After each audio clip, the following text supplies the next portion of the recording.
Hey everyone, in this video I'll be talking about how to prepare for a longer trip in your EV. This is especially useful if it's the first time that you've owned or driven an EV, because there are some things that can make a big difference to your range if you take these steps beforehand when compared to a regular ICE car.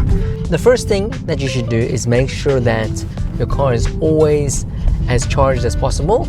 Tesla recommends that you charge your car based on which battery you have. So based on my model, it has the LFP batteries which can take charge up to 100%, and they recommend that you keep your car charged at 100% as much as possible. This isn't necessarily the best for the battery, but it is the best in terms of having the car ready for you to drive whenever you need to make a trip. Unlike a petrol car, if you have a petrol car and your tank is slightly low, you can always pop into the gas station quickly, fill up, or a diesel car. You can't really do that unless you go to a supercharger, and even then it's not going to be a 2-minute affair. It'll probably be closer to 15 minutes if you're not fully charged. And this would also not work if you do not actually have a supercharger close by. So first thing you should check is make sure that you are as charged as possible and have enough charge, not only to make the trip to your destination, but to make the trip back. So that's number one. Number two, make sure that you check your tire pressures. On the Tesla screen, if you scroll right twice to this card, you can actually see the tire pressures. Check the recommended tire pressures that is shown on top here, because for your car it might be different, but for me it's 2.9 bars, or I think 43 psi. Right now all my tires are inflated correctly. If you have underinflated tires, this could cause increased rolling resistance, which means that it will reduce your range. Number three, and this is quite important, especially if you're not used to doing this. I was kind of doing this already even when I had an ICE car, but I was always using navigation because I wanted to avoid traffic, for example, and find the best route possible to the destination. But specifically for Teslas, make sure that you type the destination in on the app itself or on the car's screen, because what this does is that it adds all the necessary charging stations along the way, as well as if you are driving to your destination and there are superchargers along the way, it actually preconditions your battery for fast charging. So when you arrive, your car is ready to accept the highest possible charge and you can minimize your trip time. So those are three main things that I think are quite different to driving an ICE car. And yeah, so make sure, number one, make sure that you're charged enough for the trip. Secondly, check your tire pressures. And thirdly, make sure that you always use the Tesla navigation in the app, because that'll also make sure that you go to the right superchargers if need be, and that your car is preconditioned for charging. For today's trip, we are going to Aveiro, which is about, it's not that far, it's about 80 kilometers from where I live, and I won't need to charge when I arrive, nor will I need to charge on the way there or back. So this is a very simple trip. The reason why these considerations I think are quite important is because, once you get into your routine, if you're going to work, you don't need to charge, and you go to work, come back home, and your car's range perfectly fine for that. Sometimes when you do something that's not frequent and you're not used to it, you might forget some of these things. You might forget to plug your car in the day before and you don't have enough charge for the trip. So make sure you fully charge for the trip. Second thing that is not necessarily as common to check before you go on a longer trip, don't do software updates. So I have a software update available right now. I haven't updated yet because I haven't connected my hotspot because I don't have Wi-Fi in my garage. But don't do software updates before the trip. Try to do it the day before in case something goes wrong, and then you have to retry the software update, mainly because some of these software updates can take up to 20 minutes, in some cases maybe 40 minutes, and you don't want to delay your departure because you're doing a software update. So don't do software updates if you want to leave immediately. The second thing to consider when taking a longer trip is make sure that you're not speeding if you want to maximize your range. EVs are very sensitive to speed, so the higher you go, the more wind resistance there is and the more charge it uses. So try to stay under 110 kilometers per hour, preferably under 100 kilometers per hour, or under about 50 miles per hour or 60 miles per hour. I think that's a very good range that the Teslas operate in. This kind of speed would give you close to the estimated range that is listed on the Tesla website. Otherwise, you're probably going to get 30 to 40% less than the quoted range. So that's just something to consider. So right now it is about 2:20 p.m. It says we will arrive at 3:10. I will do a range review and charge how much charge we used by the time we get there, as well as on the way back as well. I'm not going to charge it on there, just to give you guys an idea of how much charge it used and about 150 kilometers in one charge looks like. I have the standard range model, so mine is quoted to do 513 kilometers EPA range and about 400 kilometers 400 kilometers EPA range and about 513 kilometers WLTP range. So I will show you how much is remaining once I've completed the trip today. I'll also show you guys around Aveiro. It is the Venice of Portugal, and they are known for their gondolas and their Ovos Moles, which is a dessert, and I'll show you guys what that's about as well when we get there. But otherwise, enjoy the rest of the video and we'll see you guys at the end. Okay, so we have arrived in Aveiro and I'm about to park now, so I'm just gonna wait for this Autopark to come up.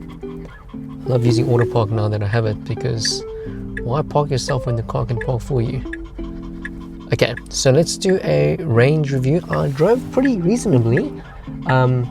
In 1 hour and 6 minutes, I drove 87 kilometers and it used 153 watt-hours per kilometer, which is on the medium side, I would say, for highway driving.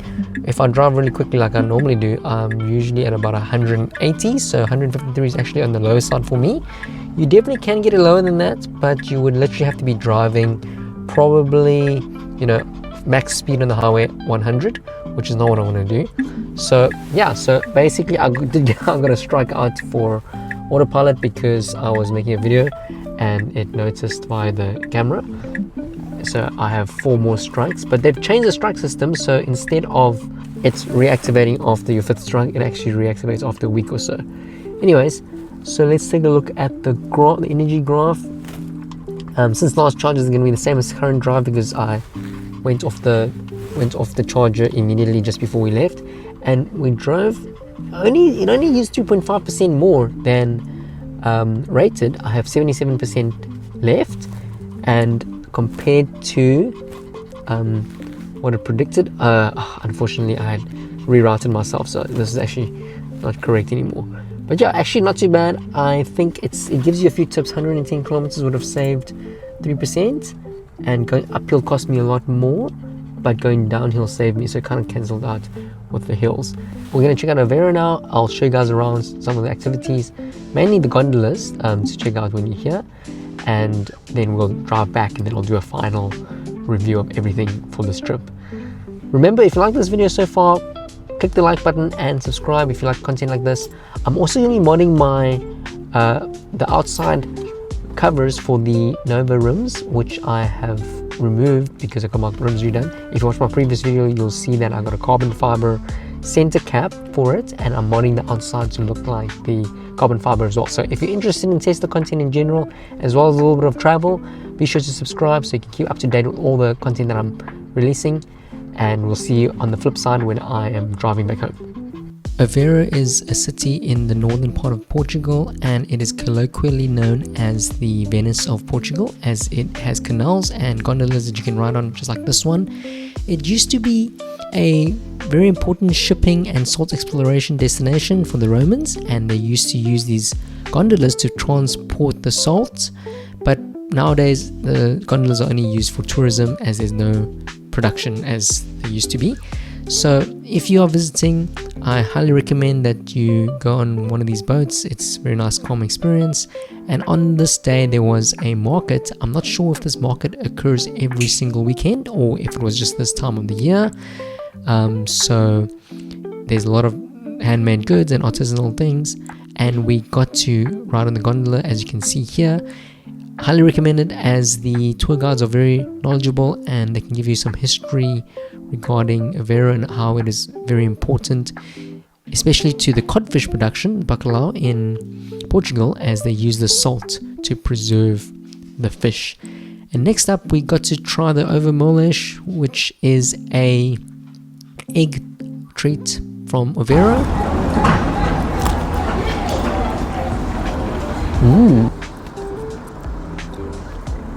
So the inside is made of yolk. It tastes quite eggy actually. I've had these before, but these are fresh, so it tastes a lot more eggy, and it's quite sweet actually. It's probably just egg yolk and sugar.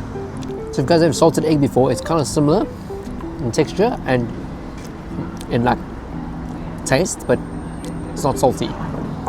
It's like, it's very eggy. So I don't know if it'll be for everyone, to be honest. I like egg, and even for me, it's a bit on the eggy side, but the sugar's a bit too much for me because I don't eat much sugar, so I think this is probably enough sugar for the week. Okay guys, we are heading home now. It says that the trip is going to be about an hour, 80 kilometers, and I should arrive with 52%. So I used half the battery today, driving around about 150 or 160 kilometers, which isn't that great, but as I have mentioned many times before, on the highway you do use a lot, and if you do want to maximize your range, try keep your speed under 100 kilometers per hour. So this is a real consideration if you're choosing between the standard range and long range. Interestingly enough, in some regions they've recently launched the long range rear wheel drive, which is the longest range possible because it only has the same rear wheel motor as the standard range, but with a larger battery. So if you guys are considering buying a new Tesla, check that one out if you need super long range in the Tesla Model 3. And remember to use my referral code, as they have reactivated the referral codes.